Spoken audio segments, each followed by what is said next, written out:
básica, superior, ¿no? A todo nivel, la importancia del docente. El docente termina cumpliendo una función, un rol de, cuando es docente bueno, el rol es de guiar a sus estudiantes hacia objetivos comunes, ¿cierto? Y cada estudiante obviamente tiene unas necesidades diferentes, todos son iguales.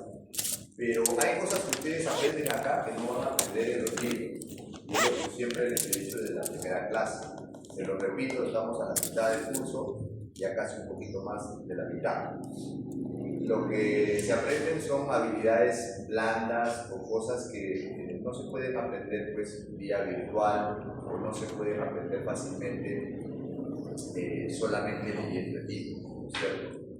Quien lea más de acá tendrá mayor conocimiento teórico, claro, pero no es, eso no solamente es lo único que tú necesitas para poder desenvolverte profesionalmente, ¿cierto? Por ejemplo, para que tú tengas una buena relación laboral, necesitas, primero, vestirte bien para que estés bien, de acuerdo con el medio, ¿cierto? Número 1, usar tu mandil en el caso de ustedes. Número 2, llegar temprano. Imagínate que llegues tarde a la guardia, que por culpa de llegar tarde se muere el paciente.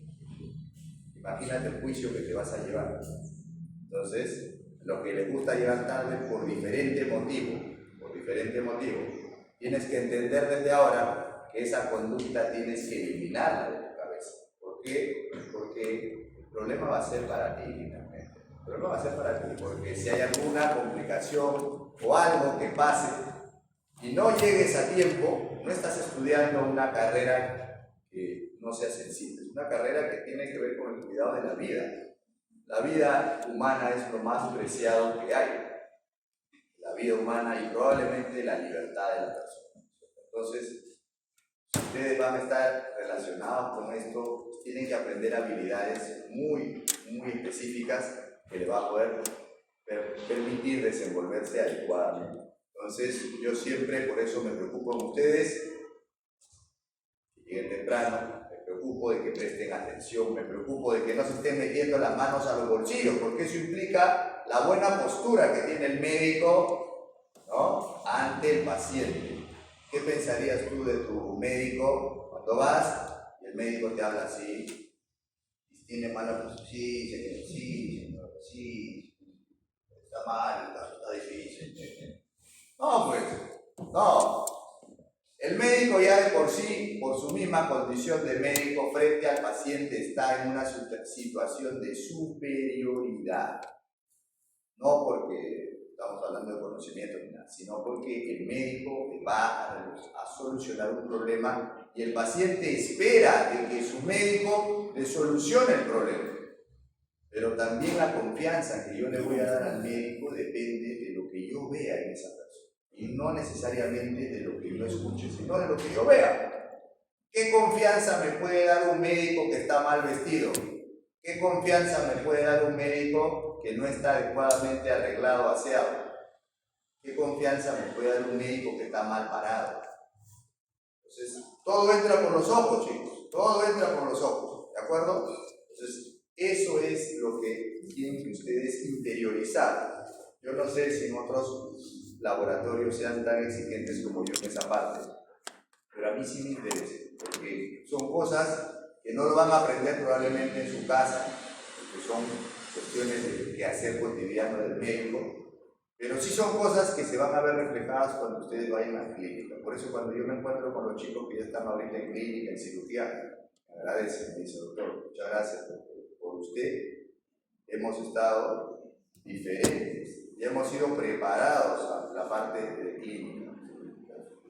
Entonces, también les hago ver que hay mucha exigencia. Entonces, mucha gente también no pierde su tiempo y si desea pasarse a otra carrera lo hace. Me he dado cuenta que esto es muy exigente, mejor ya no sigo haciendo esto, me dedico a hacer otra cosa. ¿Está bien? Tiene que haber libertad para todos.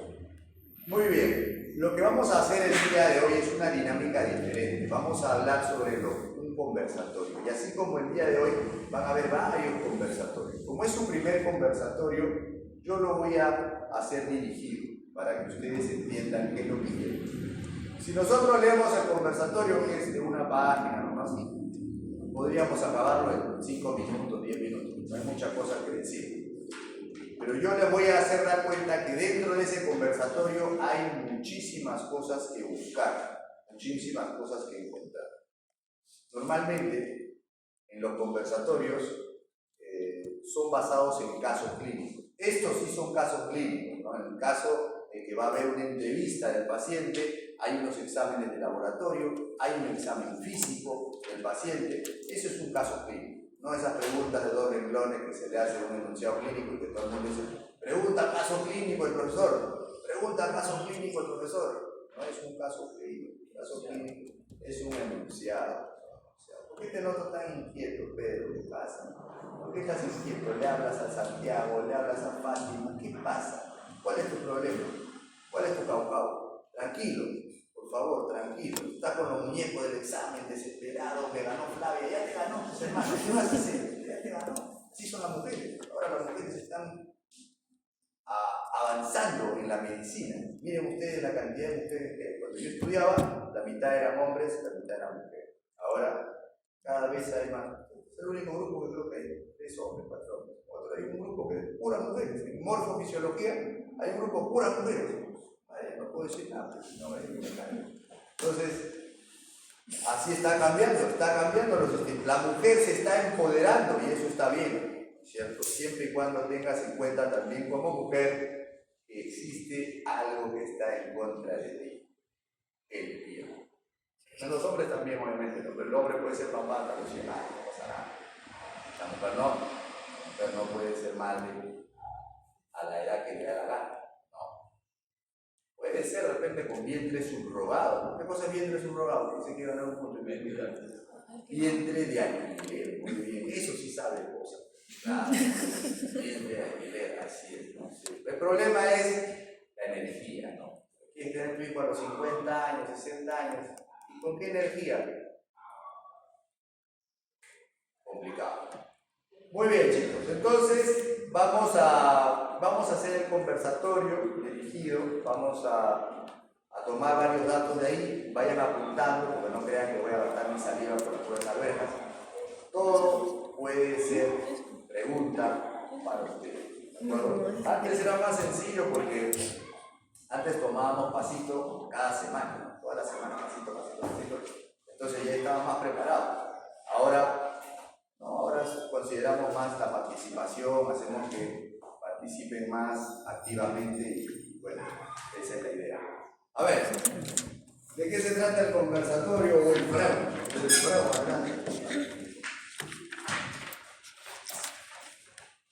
Se trata de... ¿Qué? ¿Cosa? ¿Cómo? Ahora. Voy a dejar mi celular todo porque ya no me puedo ya. De hipoglucemia. De hipoglucemia, dice su compañera. A ver qué dice Angelina Jara. Se trata de un joven de 19 años que presenta gigantismo. Presenta gigantismo, está bien en la consulta y con debilidad muscular. No solamente quería el tema, ¿no? Pero ya leí un poco más.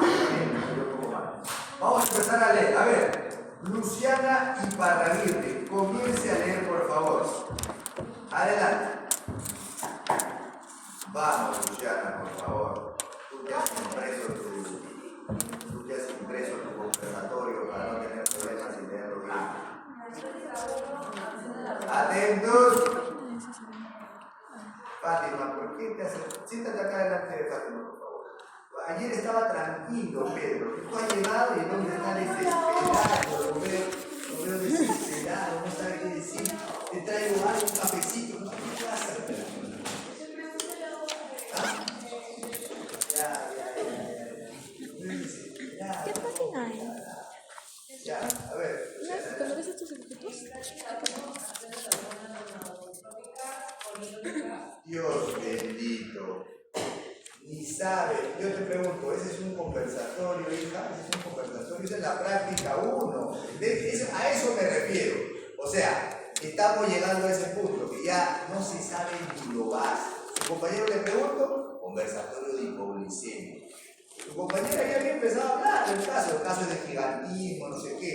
Luego, lean y empiezan a leer, o sea, para que vean que no hay atención. O sea, hay la pérdida de atención. Estoy desenfocado, profesor. Problemas importantes, entonces, desenfocados y no hay comprensión de lectura. Eso ya viene de atrás. Tenemos que trabajar en eso. A ver, Joana, corrige a tu amiga. También estoy igual, profesor. A ver. Ok, de acuerdo. Adelante.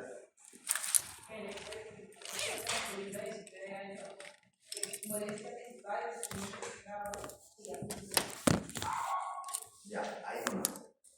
¿Qué cosa es gigantismo? ¿Qué has buscado al respecto? ¿Qué es gigantismo?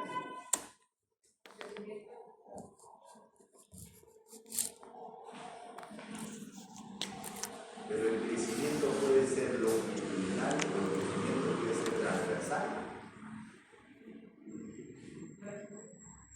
¿Ah? Longitudinal y transversal. ¿Por qué le dice gigantismo? Porque existe otro problema también que se llama acromegalia. Hay diferencias, por si acaso. Una cosa es el gigantismo y otra cosa es la acromegalia. Y los dos son crecimientos exagerados. Pero ¿por qué este es un gigantismo, Joana? ¿Por qué? Hace unos años atrás había un gigante en el Perú que, no, ustedes ya no creo que lo hayan conocido, pero su papá sí. Había uno que se llamaba Margarito Machaguay. Margarito Machaguay. Y de ahí salió la cerveza El Margarito. Una tremenda cerveza, una botella de 1 litro, no sé. Entonces, ya falleció esta persona, ¿no? Pero era una persona que medía más de 2 metros, ¿no? 2 metros 15, no sé, y claramente, pues, en relación a la población peruana era súper gigante. Entonces, ese era un gigante, ¿no? Gigantismo, pero más común es la acromegalia, que es otro tipo de crecimiento. Bueno, los dos son crecimientos exagerados, pero ahí está la diferencia. A ver, ¿qué sabes sobre eso, Santiago, Ricardo, Quispe, Rodas? Por la aparición del gigantismo puede ocurrir cuando son también niños y el otro, acromegalia, también adultos. Correcto. Punto para su compañero Santiago. ¿Y por qué en niños gigantismo y por qué en viejos acromegalia? ¿Quién me responde esa pregunta de biología? A ver, Luciana Grimaldo. Porque el gigantismo se da antes del cierre epifisiario, que es del hueso largo, y en cambio la acromegalia se da después. Correcto. En la acromegalia es libre de ejemplo, y el gigantismo también hay una muestra de tamaño del hueso. Correcto. O sea, en los niños todavía no se ha cerrado el cartílago de crecimiento. O sea, ¿dónde está el núcleo de crecimiento? A ver, Flavia, ¿dónde está el núcleo de crecimiento? Los huesos. Flavia, Luis, Mena, Jocelyn, Daniela, Alexandra, no te escondas. ¿Dónde está el cartílago de crecimiento? Zúñiga. Vamos, Zúñiga. Defiende al cienciano. ¿Dónde está? Pues? ¿En la diáfisis? ¿En las epífisis? Entre la epífisis y la diáfisis. Eso, ¿y cómo se llama? Entre la epífisis y la diáfisis, ¿cómo se llama? Epífisis. Por ahí. ¿No? Sí, no, sí. ¿Cómo se llama? La metáfisis. En la metáfisis. Ahí está el cartílago de crecimiento, ¿no es cierto? Ahí están los núcleos de crecimiento. Eso es importante. ¿Por qué? Porque si hay una lesión a ese nivel en un niño, una fractura, imagínense, que pasa por la epífisis y la metáfisis, puede comprometer el crecimiento de ese hueso. Puede ser que ese hueso no crezca igual que el hueso contralateral. Por eso es que es importante conocer eso. También por esto, porque estos núcleos de crecimiento van a hacer que el crecimiento sea principalmente de tipo longitudinal, ¿cierto? O sea, en el adolescente, en el niño, el crecimiento es longitudinal. Y luego en el tiempo lo que se va a ganar es crecimiento transversal. Una vez que ya se cerró el cartílago de crecimiento, una vez que ya se cerraron las epífisis, entonces el crecimiento es de tipo transversal. Entonces, si ya se ha completado el crecimiento y existe un problema relacionado con el crecimiento ya no va a poder ser longitudinal, o sea, no va a poder ser en altura. Lo único que le queda es crecer de manera transversal. Por eso es que el hueso se empieza a ensanchar, o los huesos se empiezan a ensanchar, y algunos tejidos blandos también. Esa es la diferencia con la acromegalia, ¿no es cierto? La acromegalia tiene un crecimiento transversal, normalmente se ve en personas adultas o en personas en las cuales ya culminó el crecimiento y ya se cerraron las epífisis.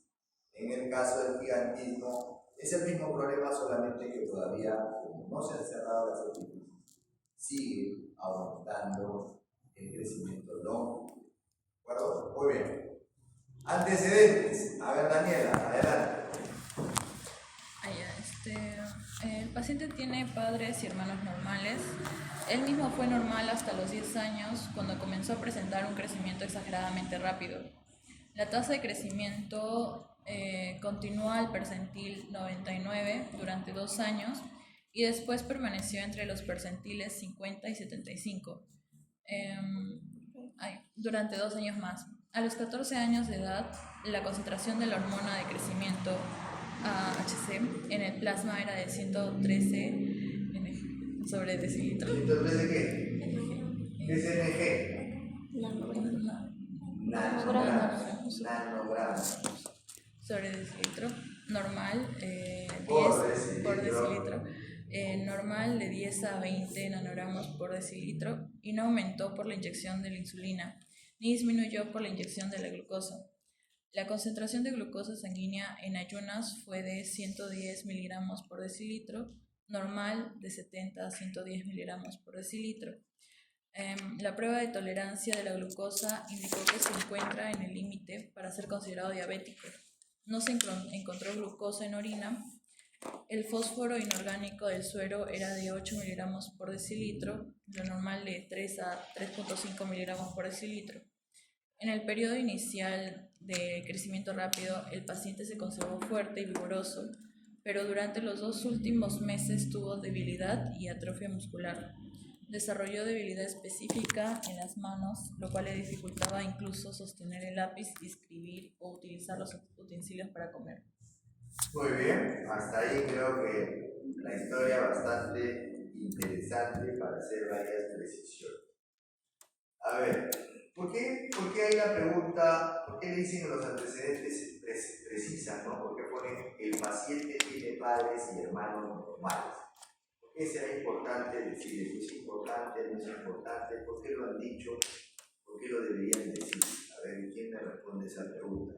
Levante la mano, este es el momento para equivocarse. A ver, Pedro. Porque en esto del gigantismo, del desarrollo de crecimiento, hay enfermedades especiales genéticas, ¿no? Alteraciones que se pasan de padres a hijos. Las genéticas que pueden producir sí, ¿no? O lo contrario. Ya, sí. Hay el antecedente que podría haber una enfermedad de tipo genética, ¿no? Podría ser, ¿no es cierto? Podría ser que ambos padres tengan este problema, podría ser, ¿no? Por eso la importancia del antecedente. ¿Cómo es la altura que se obtiene normalmente? O sea, ustedes tienen una altura, ¿cómo es esa altura? ¿Por qué ustedes tienen esa altura? ¿Se han puesto a preguntar cómo es esa, cómo funciona? ¿Es heredado de quién? ¿Del papá, del hermano, del vecino? ¿De quién es heredado? Pero ¿cómo? Pues tú heredas de la mamá, del papá. ¿Tú tienes la talla de tu papá, de tu mamá? ¿Ah? De ninguno, dice acá. ¿Ah? De la mamá, dice Pedro. ¿Por qué? Porque de papá. De papá no, todo de papá no le daba eso. Pero la altura que vas a tener en verdad es multifactorial. La altura es multifactorial, dice el doctor. ¿Ah? ¿Qué dice Joana? Luciana Iparraguirre, ¿qué dice? Nadie ha googleado y ha dicho, ¿cómo sale mi altura? ¿Cómo se define la altura? Los endocrinólogos pediatras dicen que la altura de un niño o de una niña va a ser siempre el promedio de la altura de papá y mamá. El promedio de la altura. Tú mides 1,70 m porque seguramente tu papá medía 1,80 m y tu mamá 1,60 m, entonces sale un promedio. Pero no es exacto, claro, lo que pasa es que a ese promedio le das un rango de más o menos 10 centímetros. Eso es normal, existe bastante variación, pero sí hay una correlación, o sea, si tu papá mide 1,50 m, tu mamá mide 1,50 m, lo máximo que tú podrías llegar sería 1,60 m, porque es el promedio más 10 centímetros o menos 10 centímetros. ¿Entienden? O sea que sí hay una diferencia. Entonces, si eres medio bajito, ya sabes qué tienes que hacer para que el producto no salga tan bajito, ¿cierto? Si eres media bajita, también. Si eres muy alto, muy alta, también. Por eso que existe la compensación en la naturaleza, ¿no? Al altito le gusta la bajita, a la bajita le gusta el alto, y así se compensa la vida, ¿no es cierto? Viceversa también, a veces veo los bajitos con altita, ¿no? Se va compensando, ¿no? Así es. Y además existe eso más o menos 10 centímetros que, como dijo Pedro, depende de algo multifactorial. ¿A qué se refiere? Nutrición, por ejemplo. Si has recibido una buena nutrición de niño, vas a llegar a tu pico máximo de crecimiento. Si solamente te han dado té con pan, entonces difícilmente llegues a tu pico de crecimiento, ¿cierto? Si el sistema hormonal ha funcionado adecuadamente, o sea, los pulsos de hormona de crecimiento han sido adecuados, entonces vas a llegar también a tu pico de crecimiento, ¿cierto? Lo normal es que las generaciones vayan mejorando en tamaño.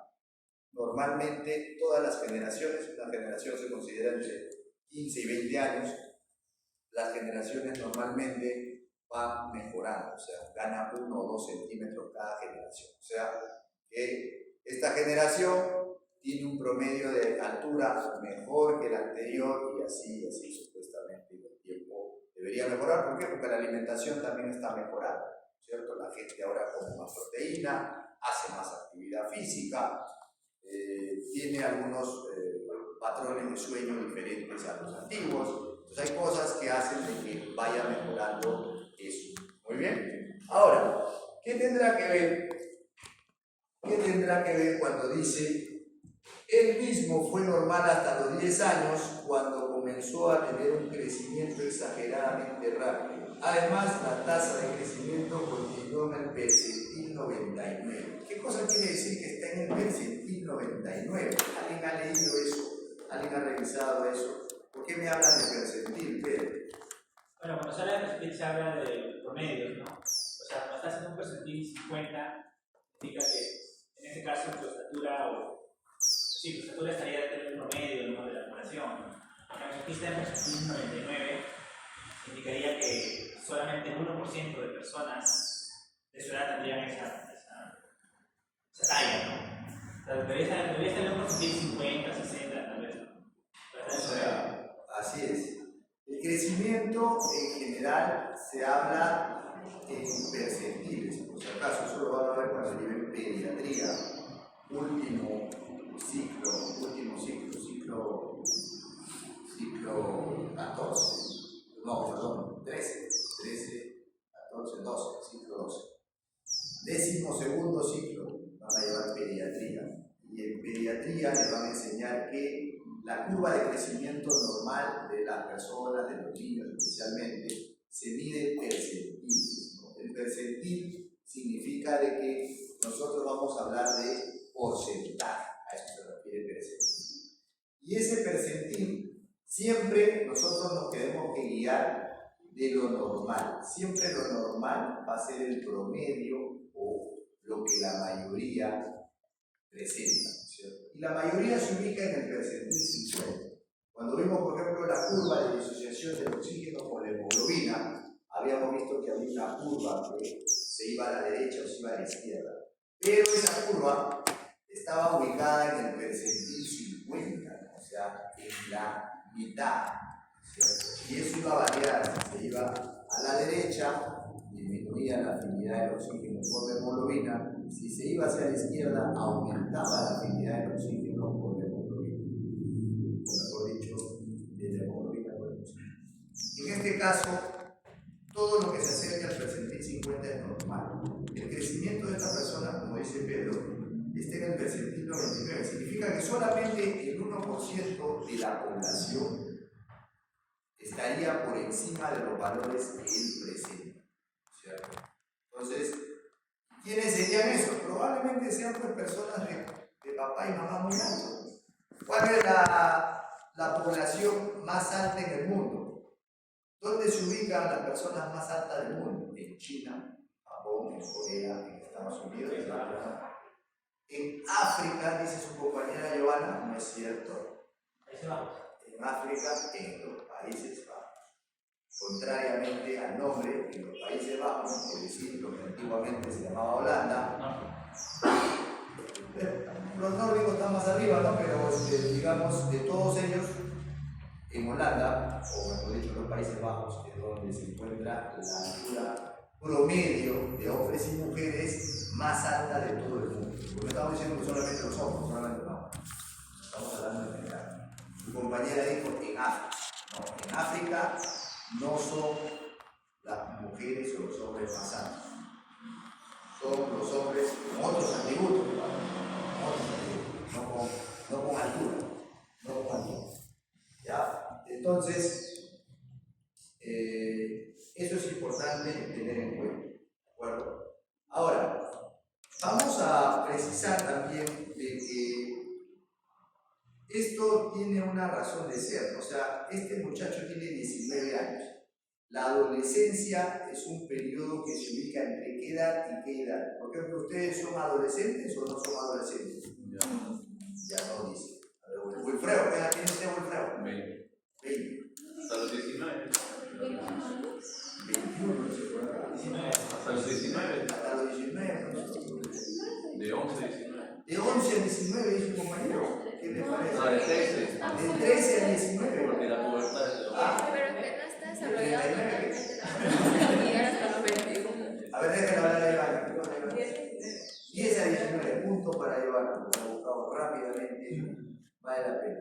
De 10 a 19 años es la adolescencia. Por si acaso, algunos todavía en este grupo son adolescentes. Levanten la mano los adolescentes, por favor. Levanten la mano los adolescentes, ahí están los adolescentes. Ahora entendemos por qué es así Zúñiga y Luciano y Balaguer, ya entendimos. Son adolescentes todavía, pero ya les queda pocos meses, ya déjense bailes. Ya les quedan pocos meses, así que compórtense ya como adultos jóvenes. Así es.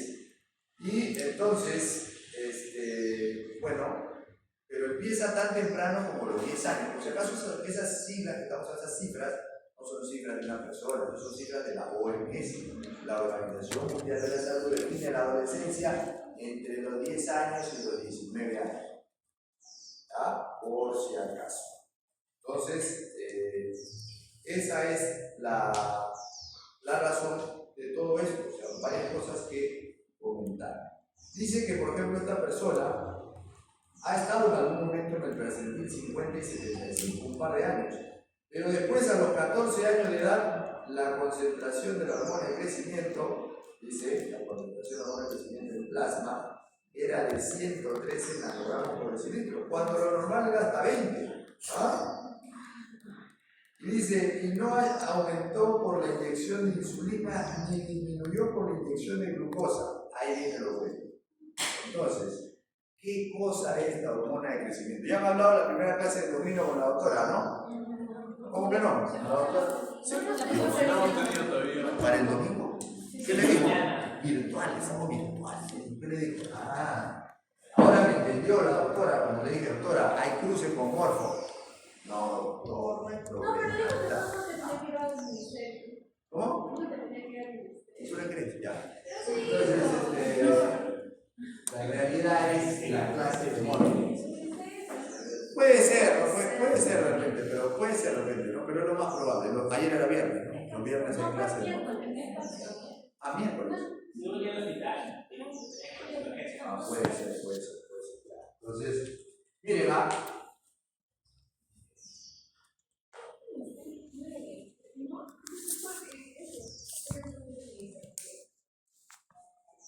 Ahí está. Vamos a dibujar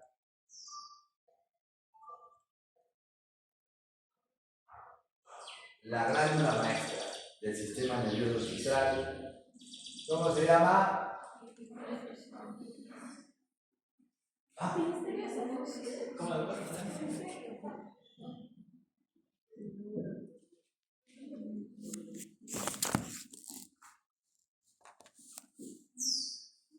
Ya. Esta glándula es la hipófisis, ¿no? También conocida como pituitaria.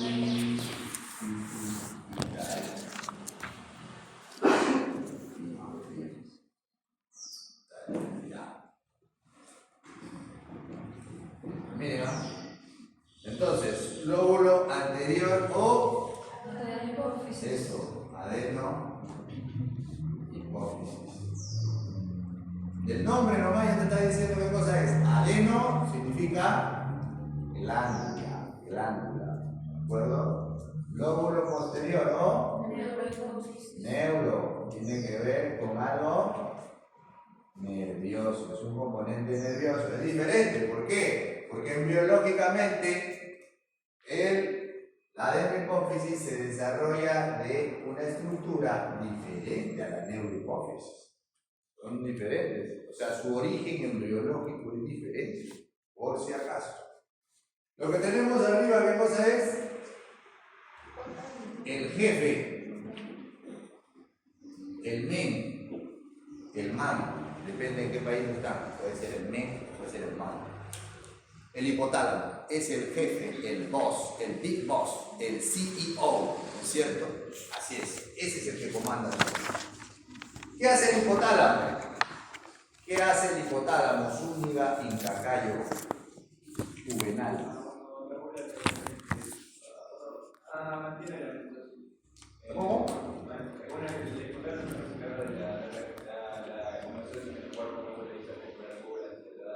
Se encarga de regular varias cosas, es cierto, por ejemplo, la saciedad, por ejemplo, la temperatura, tiene que ver con la regulación hídrica, tiene que ver con varias cosas, correcto. Pero ¿cómo lo hace? Como dice la canción, ¿y cómo lo hace? ¿Cómo lo hace? ¿Cuál es el secreto, Flavia?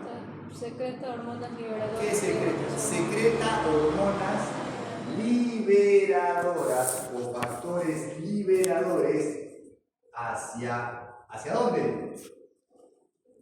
¿Hacia dónde, Flavia? Voy a ponerte punto, Flavia. Hacia la adenohipófisis. A la adenohipófisis y a la neurohipófisis. ¿Va? A eso. Como almacenamiento de la neurohipófisis, por ejemplo, el plástico libera y también para también libera una reservada para Punto para Juvenal, correcto. ¿Por qué? Porque no se confundan, ¿no? O sea, el hipotálamo libera factores liberadores, pero también libera hormonas. O sea, que si la pregunta en el examen es ¿qué hormona produce la neurohipófisis? La respuesta es Ninguna. no produce ninguna. Lo que hace es almacenar. Esta parte de acá almacena dos hormonas. Esas son oxitocina y ADH. Eso es lo que hace, almacena esas hormonas que han sido producidas del hipotálamo y ha llegado ahí. Correcto. ¿De acuerdo? Pero sí estimula a través de sus factores liberadores aquí a grupos celulares diferentes. Hay diferentes grupos de células, ¿cierto? ¿Qué tipo de células hay en la ADN hipófisis? Levante la mano que sabe. A ver, Daniela. Las células LH, las células... No, ¿qué tipo de células? No he dicho qué produce, he dicho qué tipo de células. A ver, Daniela. Tú te has llevado bien listo. A ver, con la doctora Morón, la doctora Salinas, la doctora Arenas. Acidófilas Las acidófilas, y las basófilas. Ya, esa es una división grande. Y ahora dime, ¿qué tipos de células? cromófilos. Ya, pues acidófilas, basófilas y cromóforas son los tres tipos con la tinción, ¿cierto? Ya. Pero, sí. ¿Cómo es? ¿El tinte cómo es? Hematoxilina eosina. Entonces, pero yo les estoy preguntando el tipo de células. No se acuerdan, ¿no? Yo me di cuenta que no se acuerdan. Eso. Ya, levanta la mano que sabe. Ya ver, fácil. Somatotropas. Ya, somatotropas. ¿Qué producen las somatotropas? Hormona de crecimiento. Hormona de crecimiento. Está, miren, ¿ah? Hormona de crecimiento, vamos a la HC. Hormona de crecimiento, ya. ¿Qué más? ¿Qué otras células hay? Lactotropas. LT, lactotropas. ¿Qué producen? Prolactina, perfecto, ya. ¿Qué más? ¿Qué otra? Corticotropas. ¿Qué produce la corticotropa? Cortisol. ¿Sodio? ¿Qué puso? Adrenocorticotropina, ACTH. Correcto. Miren que este es el capítulo más bonito, ¿no? Por si acaso. ¿Qué más produce? Tirotropas. Ay, qué rico. A ver, ¿qué cosa produce la tirotropas? TSH o tirotropina, ¿no? TSH, tirotropina. ¿Qué más? Esa, la gonadotropa, súper importante. ¿Qué produce? Lo que dijo Daniel hace un rato, LH y FSH. Ahí está la cosa, ¿ya está? Entonces, una cosa es el tipo de células, o sea, cuáles son la población celular, por eso dice tropas, ¿cierto? La tropa, ¿qué produce la tropa?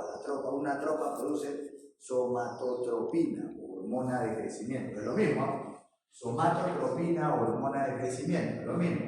Tirotropina, hormona estimulante de la tiroides, sus siglas en inglés TSH.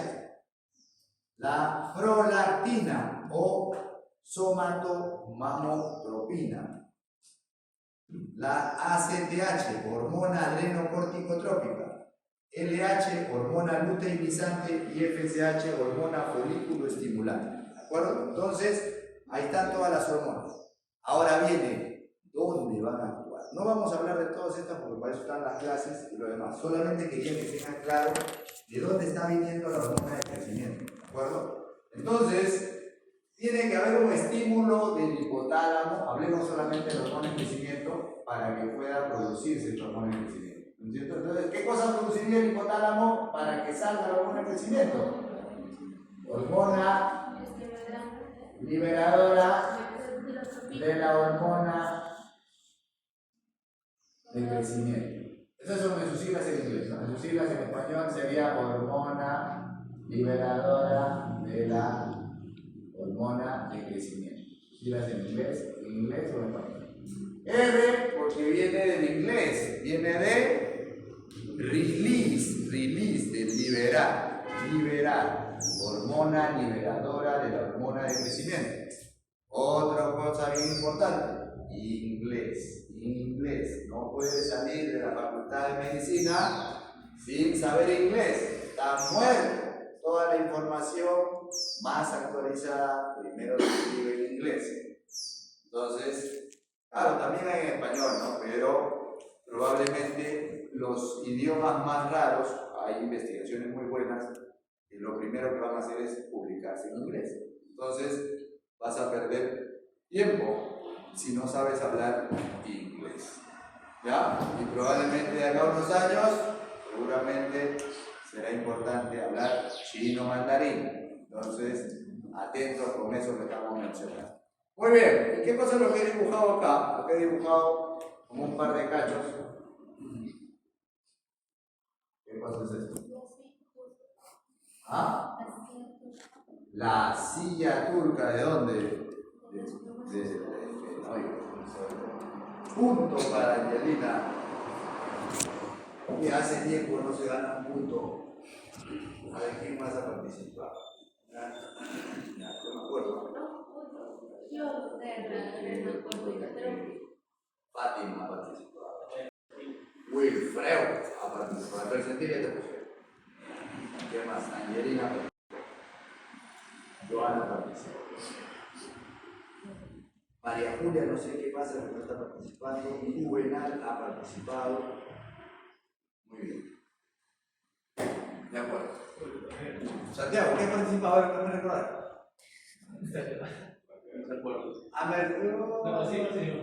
¿En qué? Hazme recordar, Santiago. Ha participado. Sí te puedes hacer un punto. Jocelyn Ruiz Mera está también de capa caída, igual que María Julia hoy día.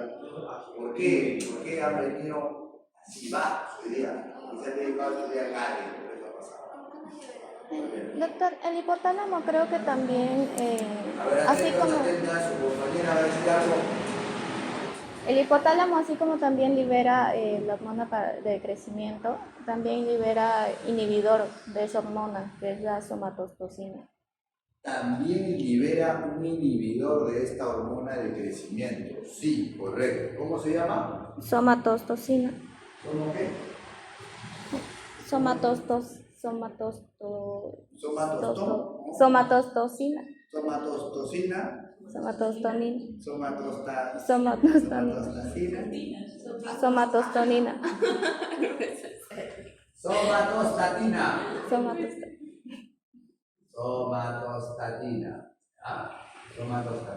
No es solamente un inhibidor, por si acaso, de la hormona de crecimiento.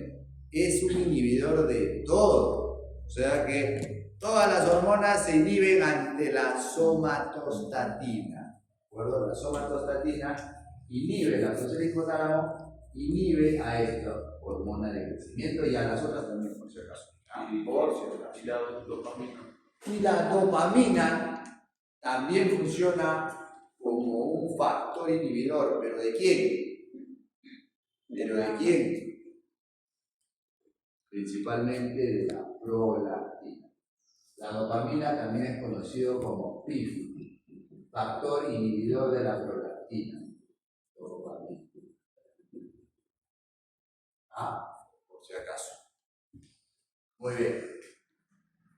Vamos a ver lo que sea, quiero poner puntos. Wilfredo, por haber dicho eso. ¿Dónde está Wilfredo? ¿Dónde está? Entonces, el bien, verdad, el bien, tiene razón. Cultura general, ya.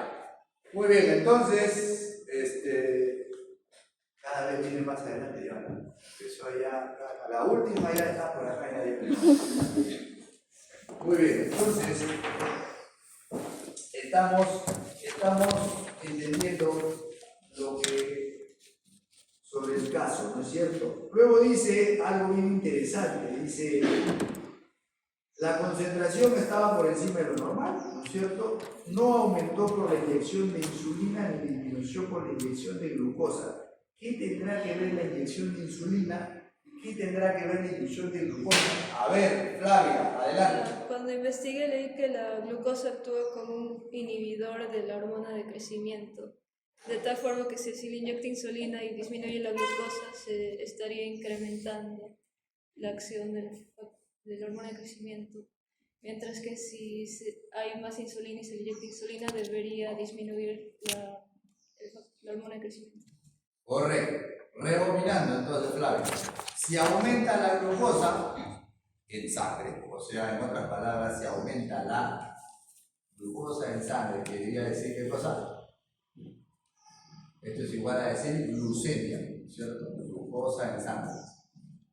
Entonces, si aumenta la glucemia o aumenta la glucosa en sangre, que es lo mismo, ¿qué tendría que pasar, Flavio? ¿Qué tendría que pasar con la hormona de crecimiento? Disminuye su concentración. Eso. Entonces, disminuye la concentración ¿de quién? De la hormona de crecimiento. Eso es lo que ustedes tienen que recordar. En otras palabras, profesor, lléveme la fisiología a la vida cotidiana. ¿Qué quiere decir? Si tú tienes un niño que está en crecimiento y le estás dando mucho dulce,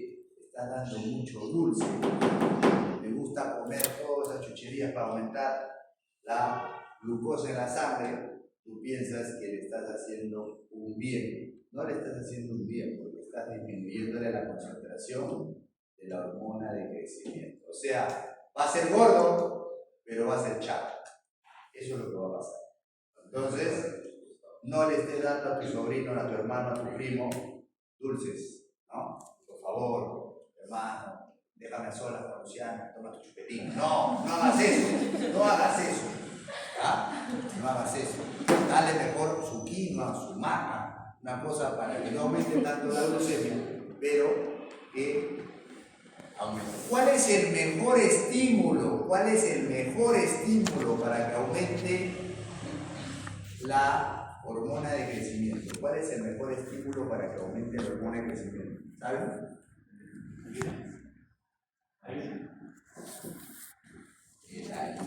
El ayuno y dormir bien. Fácil. O sea, la persona tiene que dormir bien, tiene que comer bien, pero tiene que haber un periodo en el cual no coma la persona. El ayuno. Por eso es que la persona come su cena y después tiene que descansar. ¿Cuánto es el tiempo mínimo que debe dormir una persona? 8. Mayor o igual de 6 horas. Es el mínimo descanso que necesita el cerebro. Por eso con fisiología no puedo dormir ni 6 horas. Mal, pues, tienen que respetar tu sueño. Por lo menos unas 6 horas para que duermas. ¿De acuerdo? Entonces, el ayuno es importante también porque aumenta la concentración de la hormona de crecimiento. Ahora, no quiere decir que por eso la persona hay que ponerle en ayuno. Depende pues, de quién estamos hablando. Porque la hormona de crecimiento sirve en las personas jóvenes, en las personas adolescentes, por decirlo de una manera más específica, los que están en crecimiento particularmente, sirve para que el núcleo de crecimiento pueda crecer, valga la redundancia. Pero nosotros adultos que ya completamos el crecimiento, seguimos secretando hormona de crecimiento. ¿Cuál será la razón para seguir secretando hormona de crecimiento aún ya habiendo completado el crecimiento estatural? ¿Cuál será la razón? ¿Quién me dice? Levante la mano, voy a ponerle punto a Pedro. Y a Flavio. Tener energía. ¿Qué? Tener energía. Tener energía. Vamos a ir comiendo. Cómese usted. Basado en ayunos, creo que la hormona de crecimiento también ayuda. No. O sea, ¿cuál es la idea de que aguda, regular, funciona ya muy genérico, ¿no? Pero ¿cuál es? ¿Cómo es eso? Responde y después dice, No, es que yo sé que sí, en ayuno. No, yo le estoy preguntando.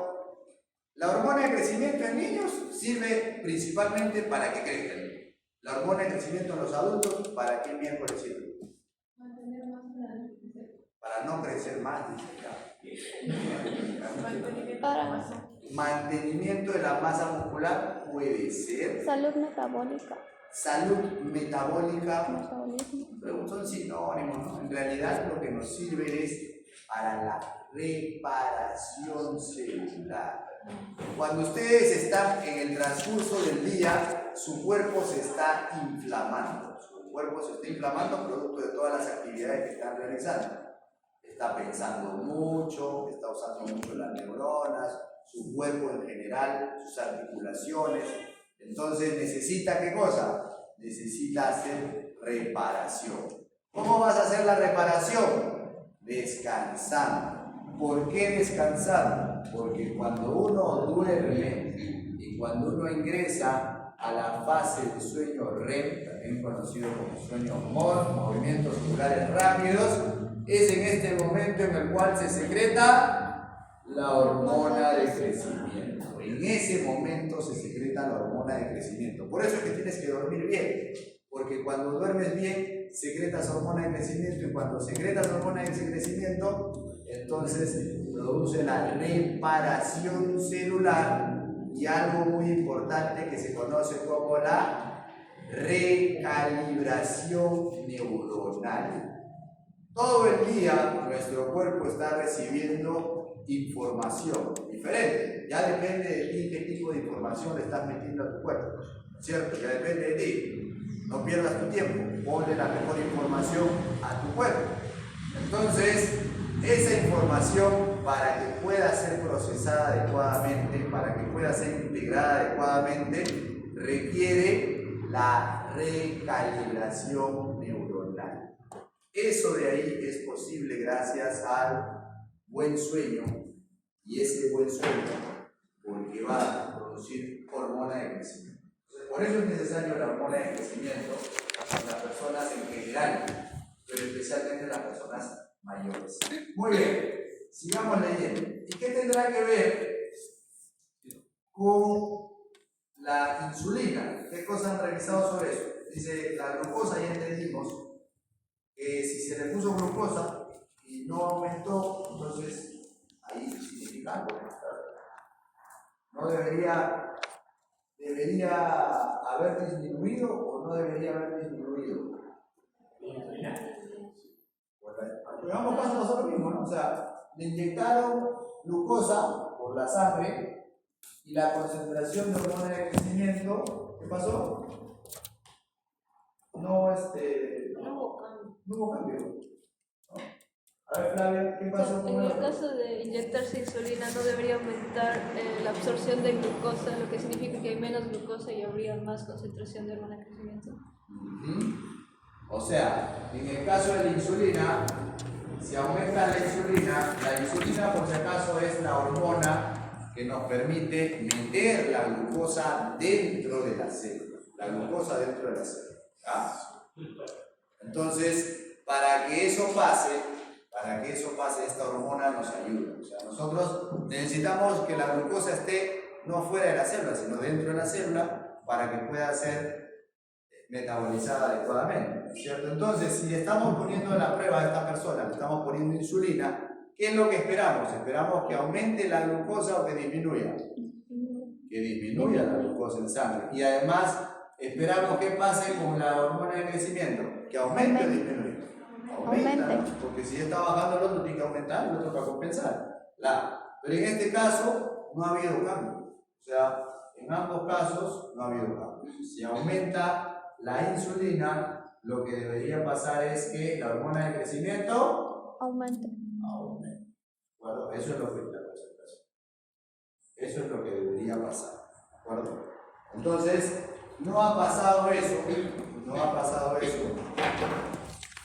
Porque algo está haciendo de que no responda de manera fisiológica, ¿es cierto? ¿Qué será? Vamos a ver, dice, la concentración de glucosa sanguínea en ayunas fue 110 miligramos por decilitro y lo normal es de 70 a 110 miligramos por decilitro. ¿Quién me puede opinar algo respecto a eso? ¿Quién opina algo respecto a eso, por favor? ¿Están de acuerdo o no están de acuerdo? ¿Qué dice Luciana Iparraguirre? Santiago, Jocelyn, Luis, Milagros, Alexandra Silva Bueno y María Julia. Participa. Si te equivocas, no te pongo puntos. Si de repente la haces sin querer queriendo, te llevas el punto. Claro. ¿Cuál es el problema? Participa. ¿Están de acuerdo o no están de acuerdo? ¿Quién me dice sí, no, profesor? Usted ha equivocado el texto. Algo encontré que es diferente, algo está mal. Creo que está bien porque en realidad cuando hay como una diabetes es mayor en ayunas al menos es mayor o igual a 129 miligramos por decilitro. Creo que está bien, doctor, porque cuando hay diabetes es mayor a 129. ¿Ya han llevado bioquímica ustedes? Estamos llevando. ¿Están llevando? ¿Ya llevaron carbohidratos todavía? Estamos en eso. O sea que no ha quedado nada ahí. O sea que no ha quedado nada ahí. O sea, van a dar el lunes examen de carbohidratos y examen de carne. Normalmente es mayor a 126 y previamente sería de 110 a 120. Se consideraría Se consideraría intolerante a la glucosa. ¿Quién está enseñando ese curso? Intolerante a la glucosa. a la insulina. Resistencia. Intolerante a la Resistencia a la insulina. Resistente a la No, en la prueba, resistente a la comida. ¿Cómo se llama? Ajá. Lo primero que estamos hablando, nosotros vamos a tener otro conversatorio que de hipoglucemia, ahí vamos a hablar bastante cositas. Pero acá lo único que quiero que quede claro es que en el texto no está bien puesto. Dice que lo normal es de 70 a 110 miligramos por decilitro, lo cual no es cierto desde el año 2008. Desde el año 2008, la glucemia basal normal, quiere decir la glucosa normal en ayunas, una persona adulta es de 70 a 99 miligramos por decilitro. Por si acaso, profesor, pero ¿cómo 70, es posible 99. si la doctora de bioquímica me ha dicho hasta 110? No crean todos los que le dicen.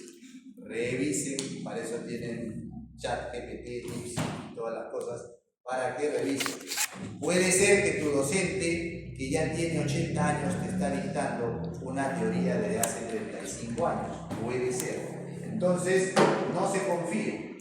Lo que tienen que hacer es verificar. Lo que ustedes tienen que hacer es someter a prueba todo lo que le dicen. Incluso yo me he equivocado y varias veces ustedes, ayer creo que me hizo la cuenta Flavia, que había puesto mal, está bien. El docente es humano, ya ahorita a horas de la noche uno ni sabe cualquier cosa. Se puede equivocar, ¿de acuerdo? Diferentes razones pueden haber para que uno se equivoque como humano.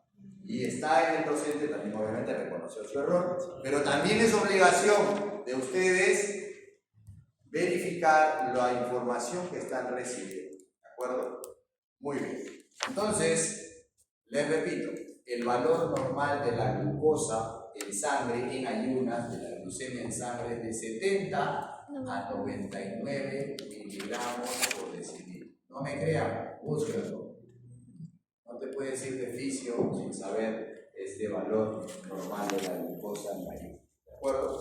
Entonces, antiguamente, cuando a mí me enseñaron, las mismas profesoras que le enseñaron a ustedes, sí tenían razón, el valor era de 70 a 110. Pero desde el año 2008, la Asociación Americana de Diabetes, la ADA, American Diabetes Association, dijo, no, el valor es de 70 a 99. El año 2008, mira cuánto tiempo ha pasado. Ya van a ser casi 20 años, siguen diciendo que es hasta 110. No, hasta 99. Entonces, ¿qué va a pasar entre 100 y lo que sigue? Entre 100 y 125. Ya ustedes me van a explicar la clase que viene, que vamos a hacer el conversatorio de hipoglucemia. ¿De acuerdo? Ese día vamos a hacer el conversatorio de hipoglucemia y ahí vamos a solucionar ese tema. Muy bien. ¿Cuáles son las prácticas que tenemos programadas? Tenemos programada la práctica de La orina de la embarazada. de la orina de la embarazada. ¿Qué más? La eyaculación del sapo. Esa es ese es el test de Galli-Mainz, ¿no? Que no sé por qué nuevamente lo han puesto ese test, ya ese test del año 1960. No sé por qué. Pero no lo van a encontrar esta vez. No, en esa prueba el sapito no pasa nada. Ya. Díganme ustedes. ¿Cuándo se da esa prueba del sapo? ¿El viernes o el sábado? Eso es lo que quiero ver acá afuera, porque supuestamente ahorita vamos a ver acá los resultados.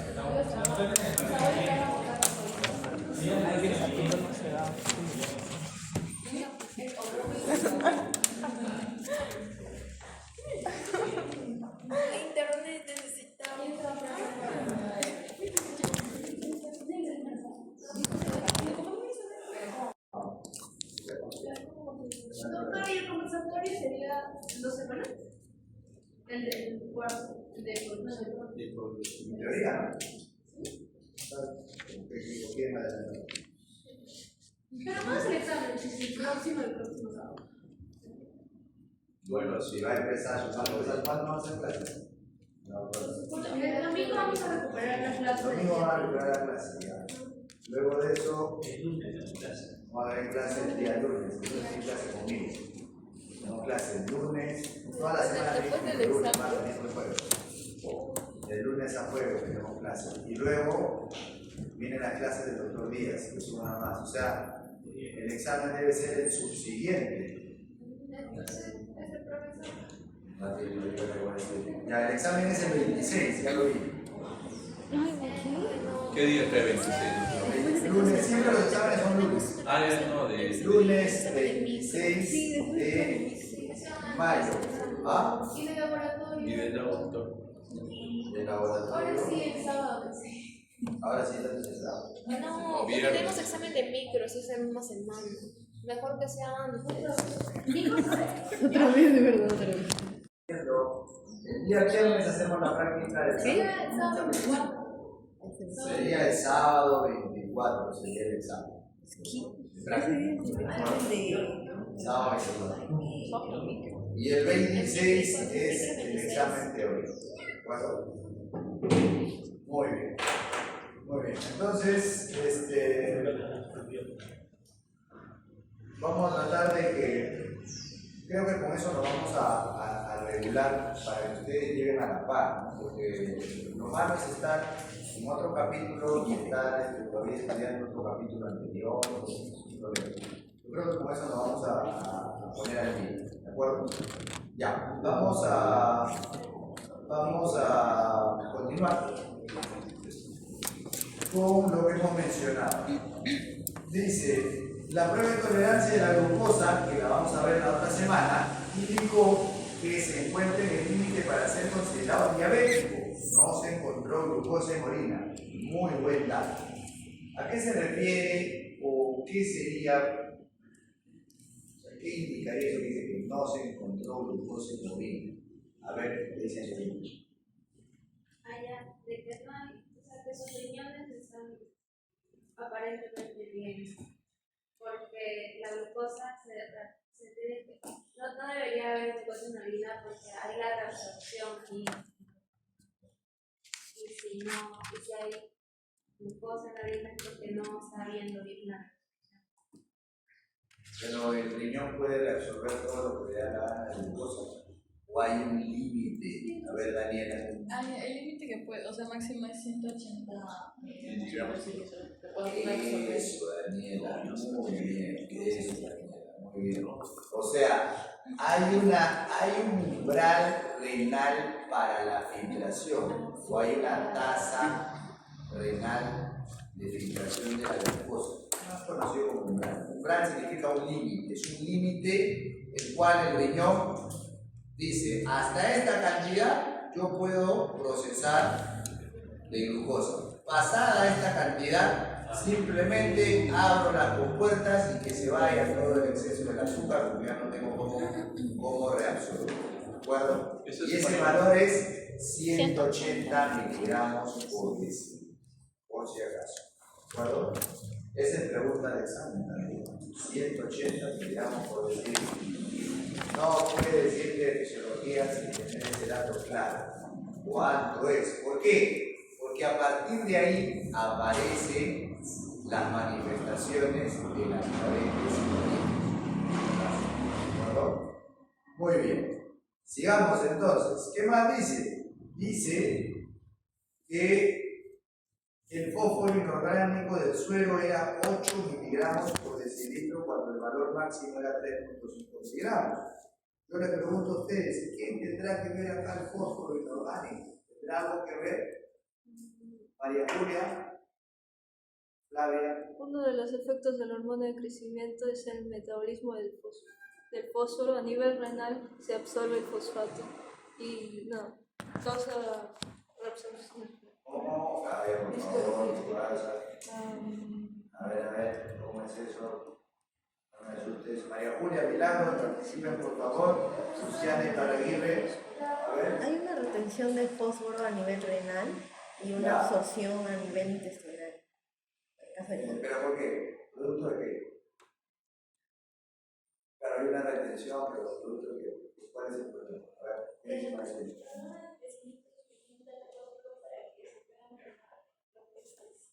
¿Para que se pueda formar qué?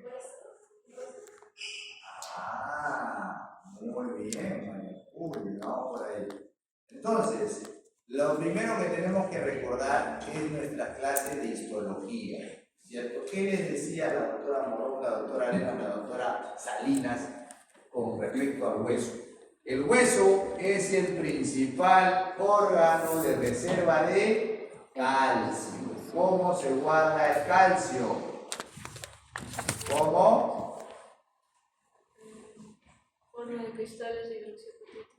Cristales de hidroxiapatita de calcio, correcto.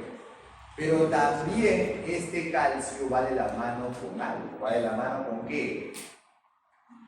Con el fósforo. Tiene que ver con el fósforo.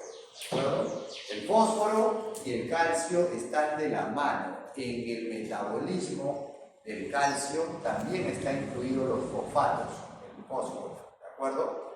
Y ese fósforo o fosfato, que es como PO4, PO4 es el fosfato, va a ser metabolizado por el riñón, al igual que el calcio, y siempre va a trabajar gracias a una hormona que se llama PTH, la paratormona. La paratormona que producido ¿dónde? ¿Dónde se produce la paratormona?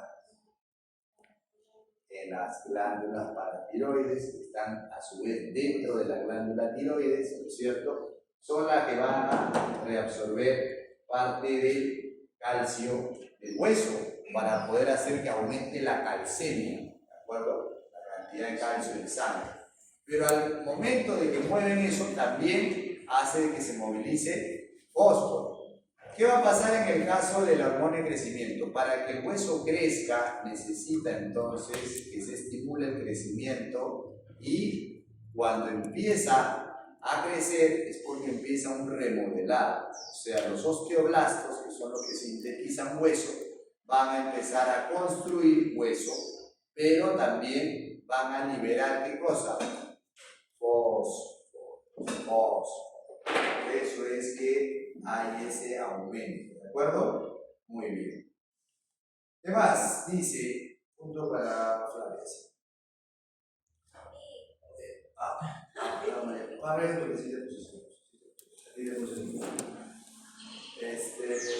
En el periodo, dice, en el periodo inicial de crecimiento rápido, el paciente se concentró o se conservó fuerte y vigoroso, pero en los últimos meses tuvo debilidad y atrofia muscular. Desarrolló debilidad específica en las manos, lo cual le dificultaba incluso sostener el lápiz, escribir o utilizar utensilios para comer.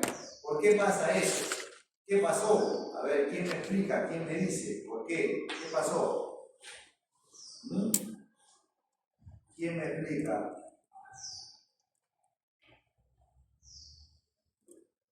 ¿Quién me explica, por favor?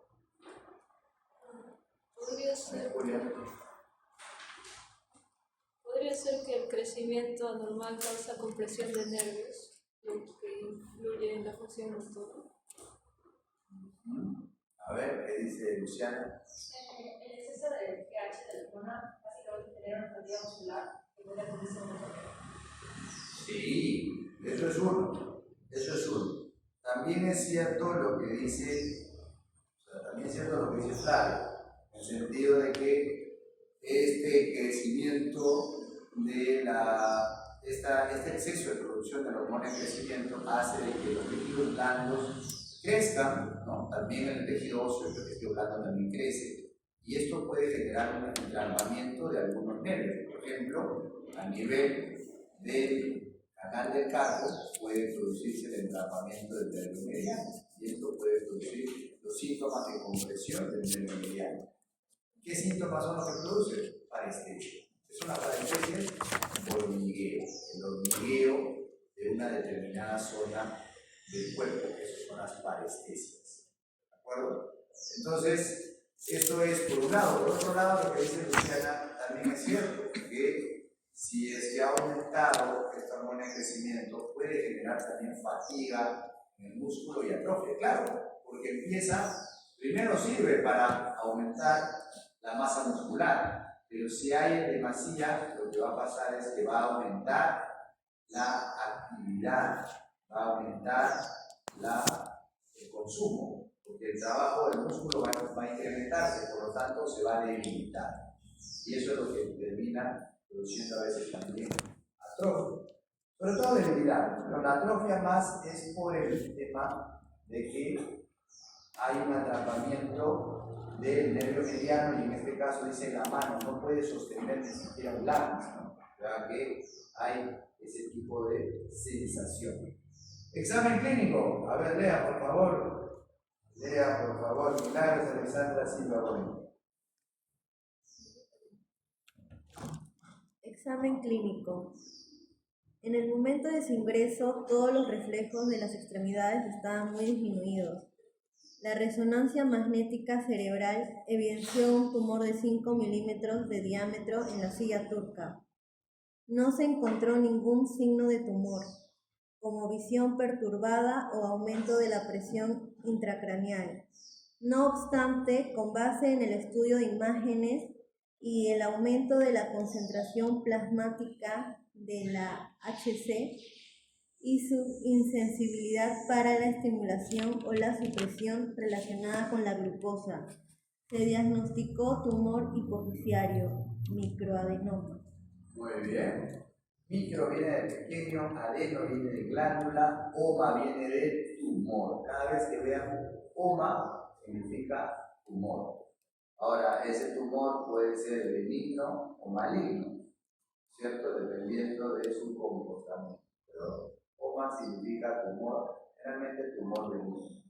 ¿Ah? Cuando hay el término más bien es carcinoma, ese sí se refiere a un tumor maligno. Carcino viene de cáncer, ¿ah? Se refiere a un tumor maligno. No es el caso, es un microadenoma.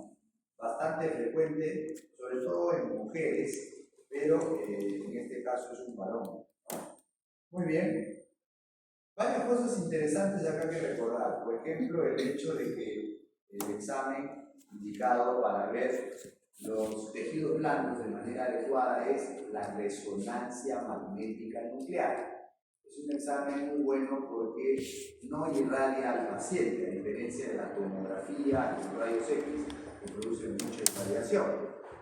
El problema es que tiene un costo mucho más elevado que una tomografía, ¿no? Entonces, no es tan útil. Es muy bueno para tejidos blandos, pero no tan bueno para tejidos duros. Por eso es que cuando hay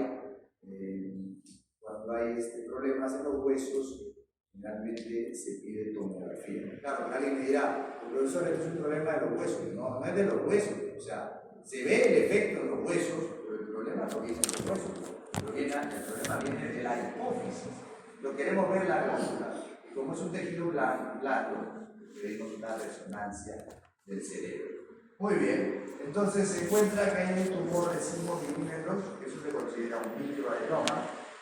Y algo interesante es que dice que no encuentra ningún signo de tumor. Por ejemplo, visión perturbada o visión borrosa. ¿Se acuerdan que en neuro habíamos hablado que si existe un tumor de la hipófisis, este tumor va a comprimir a quién? Al quiasma óptico, por ejemplo, Wilfredo. ¿Y qué producía? A ver, Wilfredo, ¿qué producía si comprime al quiasma óptico, Wilfredo? ¿Qué producía? Yo se me pasé a hacer una vaina. A ver qué dice. Una hemianopsia bitemporal o hemianopsia heterónima. Correcto. Así es. Eso es lo que puede pasar y entonces ya se están dando cuenta por qué mencionan. Ahora dice, Tampoco aumento de la presión intracraneal, claro. Si es un tumor pequeño, un microadenoma, no va a producir aumento de la presión intracraneal. Pero si fuera un macroadenoma, sí puede producir un aumento de la presión intracraneal. ¿Cómo se puede manifestar eso? Los síntomas de aumento de la presión intracraneal normalmente son dolores de cabeza intensos, se llama cefaleas, dolores de cabeza, náuseas y vómitos. Los vómitos en el aumento de la presión intracraneal son unos vómitos específicos, son vómitos explosivos, así como los vómitos se han visto en la película El Exorcista, ¿no? El vómito sale, ese es un vómito explosivo. No es que vomita, no es vómito de borracho, no, es vómito explosivo, sale disparado, ¿cierto? Entonces, dolores de cabeza, náuseas, vómitos explosivos, tienen que pensar siempre en tumor cerebral. ¿Ah? Muy bien, ¿qué más? Dice, tratamiento. A ver, lea por favor, tratamiento. Fátima, adelante.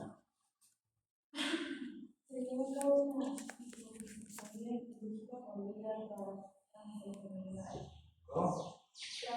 Transenfermidad, llevando el tumor hacia el oído, selección terapéutica de situación para la insuficiencia artificial, aunque la concentración de la proteína lleva bastante continuamente mayor que lo normal, de 20 a 25 nanogramos por decilo. Este valor sigue utilizando el tiempo por completo. Correcto. Hasta ahí, a ver. ¿Alguien me puede explicar qué cosa es hipofisectomía quirúrgica por vía transestomedal? A ver, Daniel. Explica lo que es la glándula hipófisis, esa total o parcial, y en la parte que dice de vía transestomedal es a través del seno de la espinaria, por la nariz. O sea, eso es un procedimiento que hacen los neurocirujanos. Alguno de ustedes se puede convertir en neurocirujano y va a aprender a hacer este procedimiento por vía transesfenoidal. Antiguamente te tenían que rajar toda la cabeza. Tenían que entrar hacia adentro con el riesgo de lesionar las estructuras en el camino. Ahora no. Dicen, ¿cuál es la vía más directa? Por la nariz. La nariz, de adentro ya estás en el sistema nervioso central. Se llama cirugía de base de cráneo. Y ahí entras directamente a través del esfenoides. Entras a la silla turca, haces un pequeño raspado, ¿no? Una pequeña extirpación del tumor, con mucho cuidado siempre, porque si te vas de más, te llevas tejido bueno, tejido sano, y si haces menos, pasa lo que pasó acá, que parece que queda un poco, ¿no?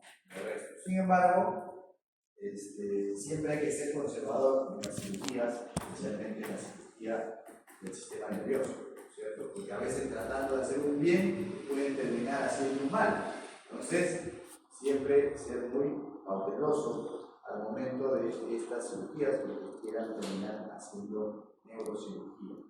Entonces, de esa manera se va a extirpar un tumor que es de tipo acidófilo, compatible con tumor productor de células, productor de hormona de crecimiento, sería somatotrofas, células somatotrofas. Comentarios, a ver, lea por favor el comentario, María Julia.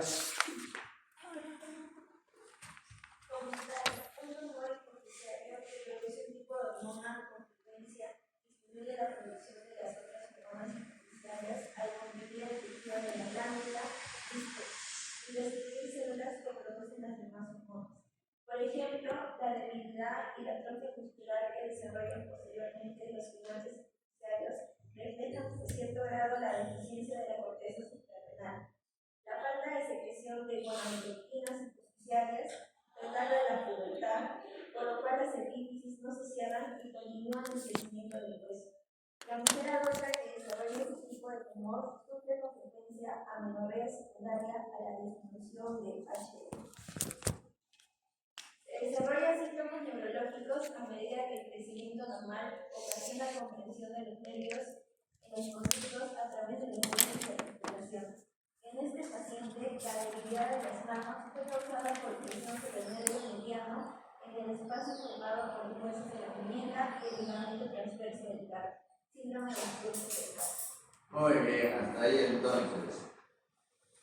A ver, ¿qué dice Luciana? Luciana, ¿qué cosa se refiere cuando dice que la mujer adulta de desarrollo del ciclo sexual sufre con frecuencia amenorrea secundaria debido a la disminución de HL? ¿Qué es eso?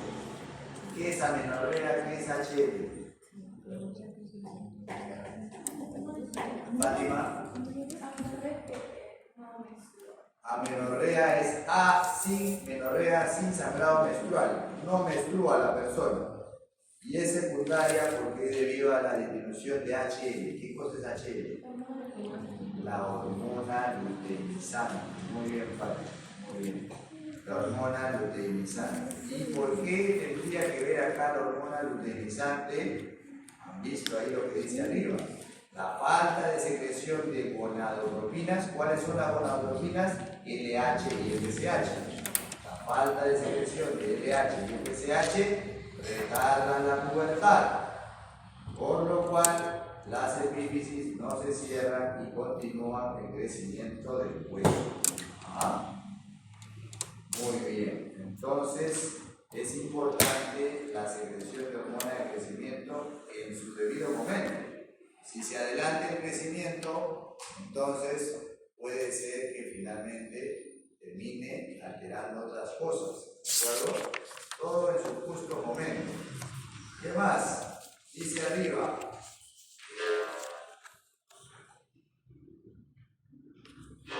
Eso. Cuando crece un tumor, habíamos visto también leucemia, eso, ¿no? En la leucemia habíamos dicho que dentro del hueso